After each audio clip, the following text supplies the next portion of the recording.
Good afternoon, everyone. I want to give you the latest update on what is going with Tropical Storm Isaias. Right now, the storm system is just off of the coast of Florida. The good news, at least, is for the Floridians, is that the center of that storm circulation is still just offshore. So as we look at Fort Pierce near Melbourne, it's a good 50, 60 miles away or so, which is great. So they are seeing some of the impacts of the storm system, but they're not seeing the worst of the storm system.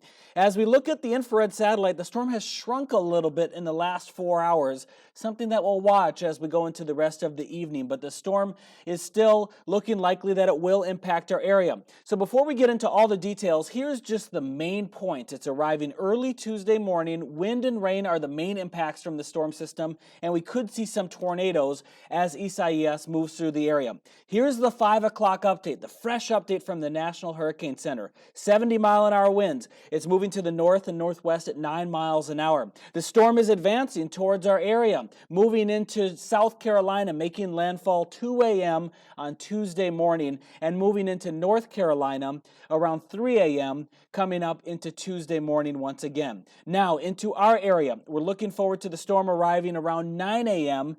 across the Hampton Road cities. So there's the cone, there's the pinpoint location on where the Hurricane Center believes this is going to be, and this is where we're going to see some of the biggest impacts of the storm system moving through the Hampton Road cities. It'll be during that morning time frame.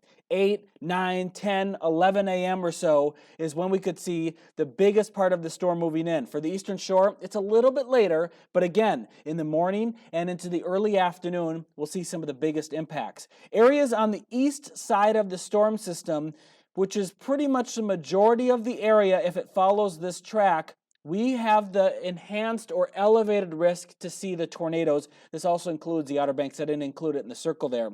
For areas to the west of the storm, that's where the heavier rain will set up. So that's what we're seeing as that storm system moves into the area.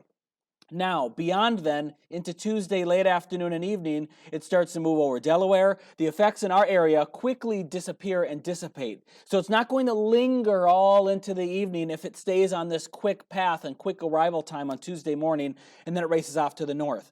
Let's talk about some of those impacts more in detail, and let me show you the trends and what the models are doing. They still have it coming through our area on that track, which brings the center of the storm right over much of the peninsula. Newport News, Williamsburg, that zone, Yorktown, that's where the center of the storm is. It doesn't really matter so much where the exact center is, if it passes over your town or not. It's more so on what side of the storm are you going to be on. That's the bigger factor.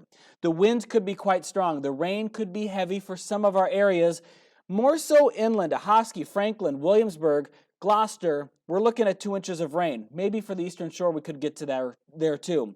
But for spots near the water and at the beach, probably not as much rainfall. Wind gusts could be a big issue too. Look at the wind gusts as we go throughout the day here. We could see those really high wind gusts, and I'm going to go backwards and replay it once again, looking at those wind gusts. And we see some of those highest wind gusts happening as we go into that early afternoon or middle of the day time frame, where there could be some gusts 40, 50, maybe even 60 miles an hour.